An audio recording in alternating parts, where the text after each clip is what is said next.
hayotimni o'zgarishini xohlayman, hayotimni o'zgartirishni xohlayman degan o'y fikrlar, xohishlar har bir insondan o'tadi. Har doim ham biz aslida shuni xohlayotgan bo'lamizmi? Har doim ham biz hayotimizni shu qadar o'zgartirishni istayotgan bo'lamizmi?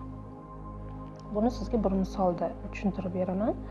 Agar bir inson bir kunmi, 2 kunmi yo suv ichmasa, yo ovqat yemasa, qorni ochib ketsa, ochlikni his qilsa, uni borib ovqat yeyishga hech narsa to'sqinlik qila olmaydi. Unga bu uchun bir motivatsiya yoki yangi bir narsani o'rganishi, nimanidir hayotida o'zgartirishining keragi yo'q. U istalgan joyga borib, o'ziga ovqat ham yeb kela oladi, chanqog'ini ham bostirib kela oladi. Va bizni xohlayman deb bunga bitta qadam ham qo'ya olmayotgan yoki o'zgartirishni xohlayman deb hech narsani o'zgartira olmayotgan insonni shu holat bilan taqqoslashimiz mumkin. Demak, u qadar